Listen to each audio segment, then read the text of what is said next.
Students, पिछले lecture में हमने डायोड के फोर्ड बायस को स्टडी किया था और उसके वीआई कैरेक्टरिस्टिक की खास बातों का अध्ययन किया था। अब स्टूडेंट्स, आज वीडियो लेक्चर में हम डायोड के रिवर्स बायस या बैकवर्ड बायस का स्टडी करेंगे।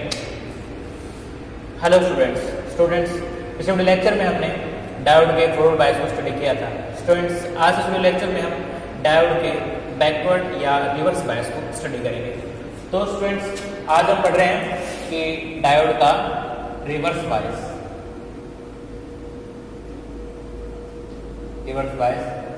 इस रिवर्स बायस को हम बैकवर्ड भी बोलते हैं, बैकवर्ड बायस या फिर रिवर्स बायस। अब स्टूडेंट्स, डायोड को बैकवर्ड बायस या रिवर्स बायस में करने के लिए हम क्या करेंगे कि जो डायोड का पी पार्ट है उसको जोड़ देंगे हम बैटरी के नेगेटिव से, और जो एन पार्ट है उसको जोड़ देंगे हम पॉजिटिव से, राइट। और इसका वीआई कैरेक्टरिस्टिक खींचने के लिए हम एक रियोस्टेट का इस्तेमाल करेंगे, और रियोस्टेट वोल्टेज डिवाइडर की तरह काम करेगा। और इस प्रकार से आपको अलग अलग वोल्टेज डायोड के दोनों सिरों पर मिलेगी। यदि आप स्लाइडर को ऊपर करोगे तो इसके सिरों के बीच की नेगेटिव वोल्टेज बढ़ जाएगी, नीचे करोगे तो इसके सिरों के बीच की नेगेटिव वोल्टेज कम हो जाएगी। इस प्रकार से आप इस नेगेटिव वोल्टेज को कम ज़्यादा अपने हिसाब से चेंज कर सकते हो। अब इस डायोड के सिरों के बीच वोल्टेज को मेजर करने के लिए हम एक वोल्टमीटर लगा देंगे। और आपको पता है कि वोल्टमीटर डिवाइस के पैरेलल लगता है, और उसके बाद में इस सर्किट से फ्लो होने वाली करंट को मेजर करने के लिए एक एमीटर लगा देंगे। लेकिन चूंकि इस सर्किट में माइक्रो एम्पियर ऑर्डर की करंट फ्लो होती है, इसलिए उसको मेजर करने के लिए हम यहाँ पर माइक्रोमीटर का इस्तेमाल करेंगे, माइक्रोमीटर। और इसके बाद में इस माइक्रोमीटर का दूसरा सिरा हम इस बैटरी के पॉजिटिव सिरे से जोड़ देंगे।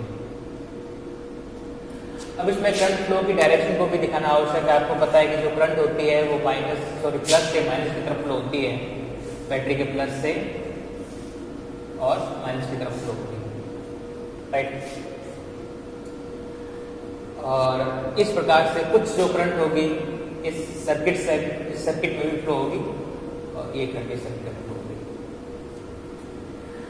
अब क्या है, जब आप इसको ऊपर की तरफ करोगे तो इसके सिरों के बीच की नेगेटिव वोल्टेज बढ़ जाएगी, नीचे की तरफ करोगे तो सिरों के बीच की नेगेटिव वोल्टेज कम हो जाएगी। अब करंट इस डायरेक्शन में फ्लो हो रहा है, इसलिए इस माइक्रोमीटर के प्लस को हम जोड़ेंगे यहाँ पर और माइनस जोड़ेंगे हम यहाँ पर। ठीक इसी प्रकार से वोल्टमीटर के प्लस को जोड़ेंगे बैटरी के प्लस वाले सिरे की ओर, और माइनस को जोड़ेंगे बैटरी के माइनस वाले सिरे की ओर। इस प्रकार से आप देख सकते हो कि जो डायोड है वो हमारा बैकवर्ड वॉइस में है। अब इस बैकवर्ड वॉइस में डायोड के कैरेक्टरिस्टिक क्या होते हैं, उसे ज्ञात करने के लिए हम क्या करेंगे कि V और I के बीच में ग्राफ खींचेंगे। अब क्योंकि V और I के बीच में हम ग्राफ खींचेंगे तो क्योंकि दोनों ही नेगेटिव हैं, करंट की डायरेक्शन भी फॉरवर्ड बायस की तुलना में विपरीत है, उल्टी है, अपोजिट है, और वोल्टेज भी फॉरवर्ड बायस की तुलना में अपोजिट है, इसलिए दोनों ही नेगेटिव हैं। वोल्टेज भी नेगेटिव आएगी और करंट भी नेगेटिव आएगी, राइट, माइक्रो एम्पियर में। अब क्या है कि जब आप इस वोल्टेज को इस रियोस्टेट के स्लाइडर की सहायता से बढ़ाओगे, जिससे आप इसको ऊपर की तरफ करोगे वैसे इसके सिरों के बीच की नेगेटिव वोल्टेज बढ़ती जाएगी, लेकिन करंट बहुत कम होगा, और जो करंट होगा वो माइक्रो एम्पियर कोटि का होगा, बहुत कम, 1 या 2 माइक्रो एम्पियर के आसपास, लगभग आप इसको 0 मान सकते हो, बहुत कम, कुछ वोल्टेज। जैसे आप वोल्टेज बढ़ाओगे वैसे वैसे करंट की वैल्यू नहीं बढ़ेगी, लगभग उतना ही बना रहेगा। हालांकि आप देखोगे कि करंट में थोड़ी वृद्धि हो रही है, लेकिन जो वृद्धि है ये नामात्र की है, और जो करंट है वो 1 या 2 माइक्रो एम्पियर के आसपास है, जो कि बिल्कुल नगण्य है। लेकिन आप जब वोल्टेज बढ़ाओगे तो एक ऐसी वोल्टेज प्राप्त होगी, उसके बाद में करंट की वैल्यू तेजी से बढ़ेगी। अब जिस वोल्टेज पर करंट की वैल्यू तेजी से बढ़ती है उस वोल्टेज को हम बोलते हैं ब्रेकडाउन वोल्टेज। यदि आप स्लाइड को पीछे तरफ खींचोगे तो जहां पर ये लाइन बी एक्सिस को काटेगी वो पॉइंट होगा VB ब्रेकडाउन वोल्टेज।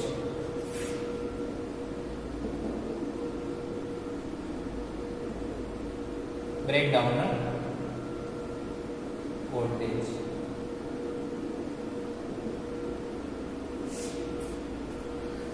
अब क्वेश्चन ये उठता है कि ये करंट कम क्यों है और उसके बाद में ऐसा क्या हुआ VB पे करंट की वैल्यू अचानक से बढ़ गई, उसको स्टडी करेंगे। तो स्टूडेंट्स पहले तो आपको ये ध्यान रखना है, कैरेक्टर से एग्जाम में पूछा जाता है, तो आप एग्जाम में जब ये आपको ड्रॉ करने को कहेगा तो आप इसे इस तरीके से ड्रॉ कर सकते हो। आप ध्यान रखें ये इसके साथ आई के साथ माइक्रोमीटर अवश्य रूप से लगाएं, अन्यथा आपके नंबर कट सकते हैं, क्योंकि हर इस ग्राफ के हर एक पॉइंट के कुछ मार्क्स होते हैं, राइट। यदि आपने इतना चीज शो नहीं की और आपने ये नहीं बताया कि ये जो ग्राफ है ये थर्ड क्वाड्रेंट में, फर्स्ट सेकंड थर्ड क्वाड्रेंट में, तो भी आपके नंबर कट सकते हैं। तो आप इस ग्राफ को अच्छे तरीके से बनाएं तो आपको अच्छे नंबर मिलेंगे। अब हम जानना चाहते हैं कि ये पहले करंट कम क्यों है, उसके बाद में करंट अचानक से क्यों बढ़ गई। देखो ये हमारा पीएन जंक्शन डायोड है और इस पीएन जंक्शन डायोड का ये पी सिरा है और ये एन सिरा है। और आपको पता है कि पी सिरे में होल्स रहते हैं और नेगेटिव आयंस रहते हैं।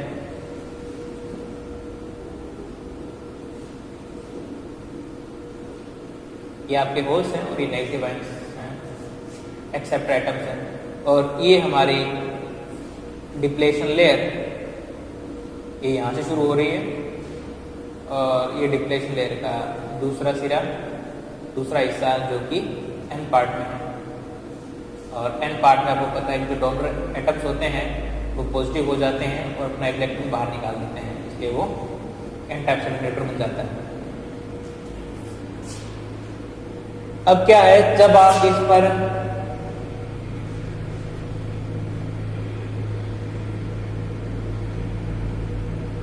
अपोजिट वोल्टेज अप्लाई कर देते हो, इसको जोड़ते हो आप नेगेटिव से, जोड़ते हो आप पॉजिटिव से, तब क्या होता है कि जो ये होल्स हैं जो अभी यहाँ पर हैं वो इस नेगेटिव पोटेंशियल से अट्रैक्ट होते हैं, इस नेगेटिव प्लेट से अट्रैक्ट होते हैं और ये होल्स इस तरफ चले जाते हैं। ठीक इसी प्रकार से ये जो इलेक्ट्रॉन्स हैं ये इस पॉजिटिव से अट्रैक्ट होते हैं और ये इस तरफ चले जाते हैं। अब आप देखोगे कि पहले केवल इतना ही ऐसा भाग था जहां पर कोई भी इलेक्ट्रॉन और होल्स उपस्थित नहीं थे। अब इस क्षेत्र की सीमा बढ़ चुकी है। अब आप देखोगे इतना बड़ा क्षेत्र है जहां पर कोई इलेक्ट्रॉन और होल प्रेजेंट नहीं। पहले अवक्षय पर डिप्लेशन लेयर की चौड़ाई इतनी थी, अब ये चौड़ाई बढ़कर इतनी हो जाती है।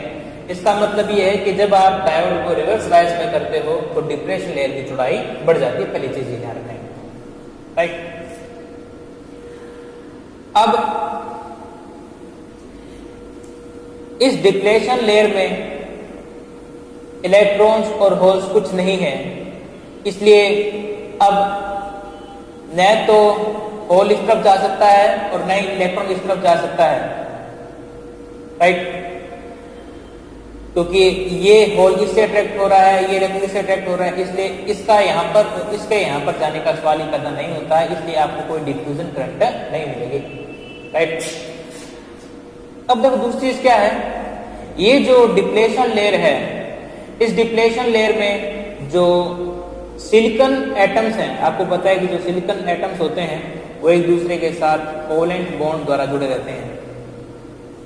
कोवेलेंट बॉन्ड सहसंयोजी बंध कोवेलेंट बॉन्ड द्वारा जुड़े रहते हैं।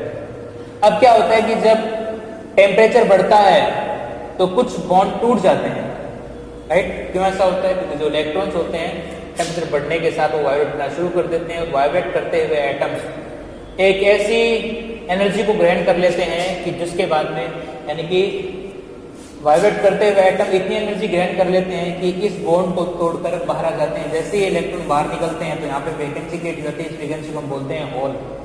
इलेक्ट्रॉन यहाँ से बाहर निकल गया इसलिए यहाँ पर वैकेंसी क्रिएट होगी। अब जो वैकेंसी होगी ये इलेक्ट्रॉन को लेने के लिए उत्साही होगी, इलेक्ट्रॉन को लेने के लिए अग्रसर रहेगी। इसके आसपास यदि कोई भी इलेक्ट्रॉन गुजरता है तो उसको अपने अंदर समाये लेगी, इसलिए इसको हम बोलते हैं होल। ये होल जो है पॉजिटिव आयंस की तरफ बिहेव करता है, राइट। इस प्रकार से इलेक्ट्रॉन और होल उत्पन्न हो जाते हैं और ये इलेक्ट्रॉन और होल उत्पन्न हो जाते हैं।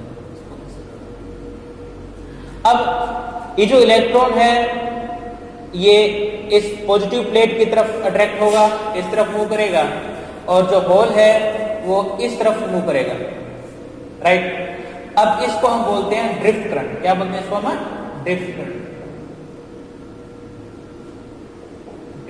अब फ्रेंड्स ये डिफ्यूजन करंट से अलग है। डिफ्यूजन करंट कब होता है कि जब यहाँ के होल्स इस तरफ जाते हैं और यहाँ के इलेक्ट्रॉन इस तरफ जाते हैं, तब जिस करंट का फ्लो होता है उसको बोलते हैं डिफ्यूजन करंट। लेकिन जब इलेक्ट्रॉन होल पे पैदा हो जाते हैं और इलेक्ट्रॉन जो है ये इस तरफ मूव करे, देखो अपोजिट साइड में ये इलेक्ट्रॉन इस तरफ आ रहा था डिफ्यूजन करंट के दौरान, लेकिन अब ये इलेक्ट्रॉन इस तरफ जा रहा है, उसके जो नेचर है वो अपोजिट है, राइट। डिफ्यूजन करंट और ड्रिफ्ट करंट की नेचर अपोजिट होती है। ये इस तरफ जा रहा है और डिफ्यूजन करंट में ये इस तरफ आता है, राइट। तो ये इलेक्ट्रॉन जब इस तरफ जाएगा और तो सर्किट में करंट का फ्लो होगा। ठीक इसी प्रकार से होल जब इस तरफ जाएगा तो सर्किट में करंट का फ्लो होगा।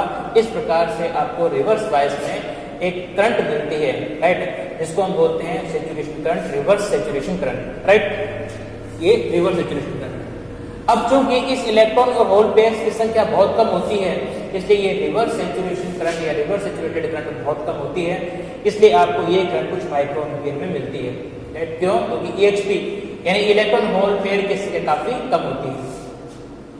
अब क्या है कि जब आप वोल्टेज बढ़ाते हो, आपको पता है कि इस वोल्टेज के कारण इस सेमीकंडक्टर में एक इलेक्ट्रिक फील्ड E जनरेट हो जाता है। अब देखो यहाँ नेगेटिव है, यहाँ पॉजिटिव है, तो अब इलेक्ट्रिक फील्ड इस डायरेक्शन में होगा, राइट।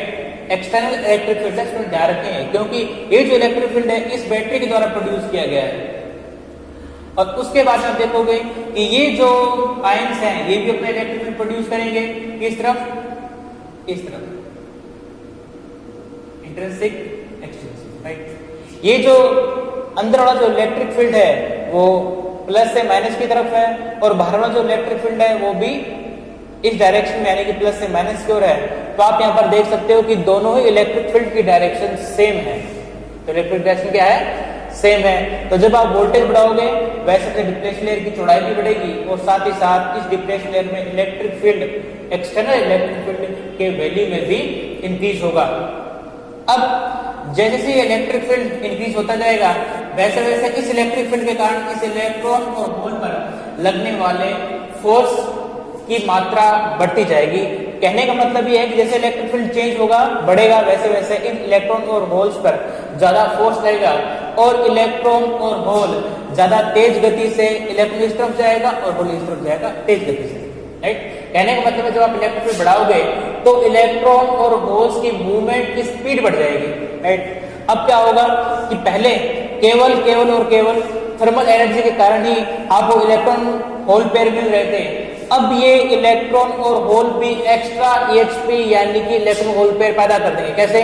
अब देखो ये जो तेज गति का इलेक्ट्रॉन है जब ये इस तरफ मूव कर रहा होता है उसके रास्ते में यदि कोई कोवैलेंट बॉन्ड पड़ेगा तो ये क्या करेगा? इस कोवैलेंट बॉन्ड के इलेक्ट्रॉन से टकराकर उस इलेक्ट्रॉन को इस कोवैलेंट बॉन्ड से मुक्त कर देगा और जैसे ये इलेक्ट्रॉन मुक्त होंगे वहां पर आपको एक होल मिल जाएगा, राइट। इस प्रकार से अब ये जो इलेक्ट्रॉन है जो इस इलेक्ट्रॉन टक्कर करके इसकी एनर्जी जीरो हो चुकी है, वापस से ये इस तरफ मूव करेगा, इलेक्ट्रिक फील्ड की दिशा में मूव करेगा और इस प्रकार से ये मूव करता वापस एनर्जी ग्रहण करेगा और एक बार फिर से आगे आने वाले कोवैलेंट बॉन्ड से टकराकर उसके भी इलेक्ट्रॉन्स बाहर निकाल देगा और होल क्रिएट कर देगा। तो आप देख सकते हो कि इस इलेक्ट्रॉन ने अब देखो 1 2 यानी 2 इलेक्ट्रॉन एक्स्ट्रा पैदा कर दिए, ठीक इसी प्रकार से 2 होल एक्स्ट्रा पैदा कर दिए। ठीक इसी प्रकार से जब ये होल इस तरफ मूव करेगा तो होल भी क्या करेगा कि कोवेलेंट बॉन्ड से टकराकर उनके भी इलेक्ट्रॉन्स को बाहर निकाल देगा। इस प्रकार से इलेक्ट्रॉन और होल्स दोनों ही इलेक्ट्रॉन और होल पेयर्स की संख्या में वृद्धि कर रहे हैं। इस तरह से आप देख सकते हो कि इलेक्ट्रॉन जिस तरफ आगे की तरफ मूव करेगा वैसे वैसे बॉन्ड से टकराता हुआ अत्यधिक मात्रा में इलेक्ट्रॉन होल पेयर पैदा कर देगा और जिस कारण से इस क्षेत्र में इलेक्ट्रॉन होल पेयर की संख्या बढ़ जाएगी और उसके बाद में क्या होगा कि इस सर्किट में करंट की मात्रा में बढ़ जाएगी। राइट, अब करंट की जब मात्रा बढ़ेगी तब क्या होगा कि इस जंक्शन का टेम्परेचर बढ़ जाएगा। आपको पता होगा कि जब आप किसी तार में किसी रेजिस्टेंस में करंट फ्लो करते तो वो गर्म हो जाता है। ठीक इसी प्रकार से जब भी इलेक्ट्रॉन और होल्स अत्यधिक मात्रा में बने हुए हैं, जब भी इस सर्किट में फ्लो होंगे तो ये जंक्शन गर्म हो जाएगा। राइट, अब जब ये गर्म हो जाएगा तो थर्मल एनर्जी के कारण ज्यादा इलेक्ट्रॉन होल पेयर बनने शुरू हो जाएंगे। राइट, इस प्रकार से इलेक्ट्रॉन होल पेयर की संख्या में काफी ज्यादा वृद्धि हो जाएगी। तो उसके दो कारण हो जाएंगे, एक तो ये accelerated electrons electron hole pair पैदा कर रहे हैं और दूसरा तो थर्मल एनर्जी जो इसके टेम्परेचर के बढ़ने कारण उत्पन्न हुई है वो इलेक्ट्रॉन होल पेयर पैदा कर रही है। इसलिए इस डिप्लेशन लेयर में इलेक्ट्रॉन होल पेयर की संख्या काफी बढ़ जाती है और जिस कारण से ये संख्या उत्तरोत्तर बढ़ती जाती है। कैसे? टेम्परेचर के कारण बढ़ेगी और साथ साथ ये इलेक्ट्रॉन्स और होल पैदा हुए हैं ये टक्कर करके और ज्यादा इलेक्ट्रॉन होल पेयर पैदा करेंगे। इस प्रकार से इस क्षेत्र में इस डिप्लेशन लेयर में अनकंट्रोल्ड मैनर से इलेक्ट्रॉन और होल पेयर की संख्या काफी ज्यादा बढ़ जाती है और इस जब ये संख्या बढ़ती है करंट का फ्लो बढ़ेगा और साथ साथ उसका टेम्परेचर भी बढ़ता रहता है। तो ये एक प्रकार से चेन रिएक्शन शुरू हो जाती है। टेम्परेचर बढ़ेगा और ज्यादा इलेक्ट्रॉन होल पेयर पैदा होंगे और आपको पता है इलेक्ट्रॉन होल पेयर जब भी सर्किट में फ्लो होंगे तो और ज्यादा हीट प्रोड्यूस होगी और टेम्परेचर बढ़ेगा और इलेक्ट्रॉन होल पेयर पैदा हो जाएंगे। इस प्रकार से साइकिल बन जाता है, चेन रिएक्शन शुरू हो जाती है और इतना ज्यादा इसका टेम्परेचर बढ़ जाता है कि फाइनली हमारा जो कंडक्टर है वो गल जाता है और गलने के साथ ही हमारी जो डिवाइस है वो ब्रेकडाउन होती है, खराब हो जाती है। राइट, इसलिए इस वोल्टेज को हम बोलते हैं ब्रेकडाउन वोल्टेज। राइट, अब क्या है कि इस ब्रेकडाउन वोल्टेज के कारण इस डिवाइस को इस डायोड को खराब होने से बचाने के लिए आवश्यक है कि आप इसके साथ एक रेजिस्टेंस लगाएं क्योंकि आपको पता है कि जो रेजिस्टेंस होगा वो करंट को कंट्रोल कर लेता है और हमारा डिवाइस खराब होने से बच जाता है। उस रेजिस्टेंस को हम बोलते हैं limiting resistor, current limiting resistor. Right, इसको हम क्या बोलते हैं? Current limiting resistor. तो स्टूडेंट्स इस प्रकार से आपने देखा कि VB पर करंट की मात्रा अत्यधिक क्यों बढ़ जाती है और इसे ब्रेकडाउन वोल्टेज क्यों कहते हैं। राइट फ्रेंड्स, आपको पता है यहाँ पर जब इलेक्ट्रॉन और होल्स पेयर की संख्या में उत्तरोत्तर वृद्धि होती है और इस वृद्धि का कारण ये है कि जो एक्साइटेड इलेक्ट्रॉन्स हैं वो और बॉन्ड से टकराकर कोवेलेंट बॉन्ड से टकराकर और इलेक्ट्रॉन होल पेयर पैदा करते हैं। इस घटना को हम बोलते हैं एवलांच। राइट, इस घटना को क्या बोलते हैं? एवलांच। इसलिए इस ब्रेकडाउन को हम बोलते हैं एवलांच ब्रेकडाउन। Avalanche breakdown.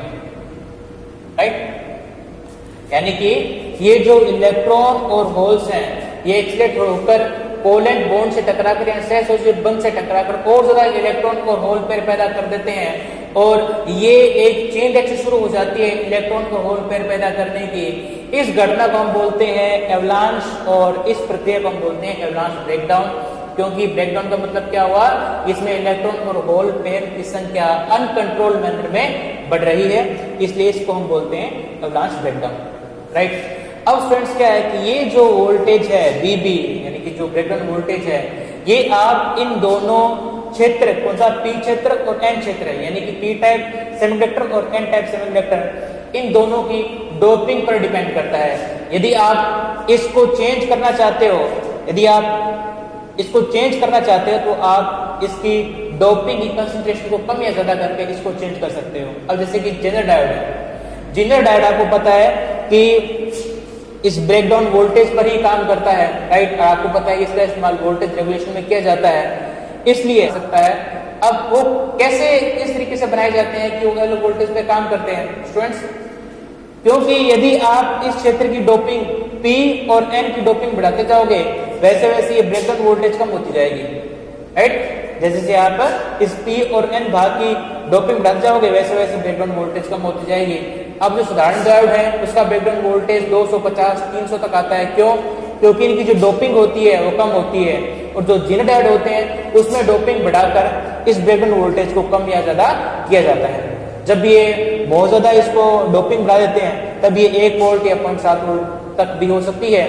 तो यदि आप इसकी डोपिंग को थोड़ा सा कम कर दोगे तो ये 12-13 वोल्ट आपने इस किसी भी इच्छित मान के अनुसार आप इसको डोपिंग चेंज करके आप इसको बना सकते हो। तो स्टूडेंट्स इस प्रकार से आपने रिवर्स बायस के कुछ प्रॉपर्टीज को समझा। अब स्टूडेंट्स नेक्स्ट स्टेज है इसका, एक क्वेश्चन ध्यान रखें आप, reverse saturation current, reverse saturation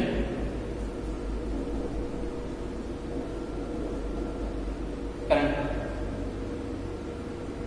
right कब होती है कि जब डायोड रिवर्स बायस में होता है तो उस केस में जब ये कुछ माइक्रोएम्पियर ऑर्डर की जो करंट फ्लो होती है सर्किट में उसको हम बोलते हैं रिवर्स सैचुरेशन करंट। और ये जो होती है इलेक्ट्रॉन और होल पेयर के कारण उत्पन्न होती है, और जो ये इलेक्ट्रॉन और होल पेयर्स होते हैं ये ताप जनित होते हैं यानी कि थर्मल एनर्जी के कारण उत्पन्न होते हैं। अब स्टूडेंट्स नेक्स्ट है इसका डायनेमिक रेजिस्टेंस। मैंने आपको पिछले वीडियो लेक्चर में बताया कि ये डिवाइस ओम के नियम का पालन नहीं करती, ओम के लॉ को ओबे नहीं करती, इसलिए इसका जो रेजिस्टेंस होगा वो सिंपल रेजिस्टेंस नहीं होगा बल्कि डायनेमिक रेजिस्टेंस होगा।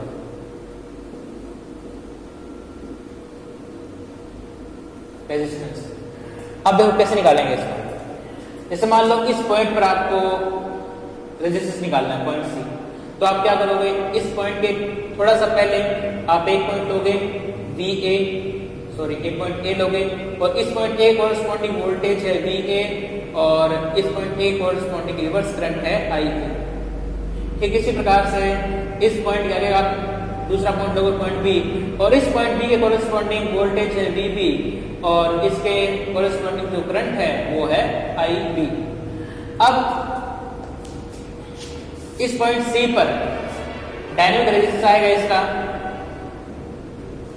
RB कर दो क्योंकि ये बैकवर्ड वॉइस में है, या हम RR भी कर सकते हैं रिवर्स वॉइस में, वो आप डिपेंड करता है। VB minus VA IA IB upon I right. इसको हम बोल देंगे डेल्टा B, इसको हम बोल देंगे डेल्टा I। ये हमारा डेल्टा B है और हमारा डेल्टा I। इस प्रकार से आप इन दोनों वोल्टेज और करंट के बीच का डिफरेंस ज्ञात करके इस पॉइंट C पर डायनेमिक रेजिस्टेंस ज्ञात कर सकते हो। अब चूंकि जो करंट है वो माइक्रोएम्पियर ऑर्डर की है, इसलिए जो इसका रेजिस्टेंस आएगा वो कुछ मेगा ओम ऑर्डर का होगा, 10⁶ ओम का होगा। इसलिए आप आइडियली इसको एक प्रकार से ओपन सर्किट की तरह मान सकते हो कि यानी कि जब डायोड रिवर्स बायस में होता है तो ये एक ओपन सर्किट की तरह बिहेव करता है, और आइडियली आप ये कह सकते हो कि इस सर्किट में कोई करंट फ्लो नहीं होती।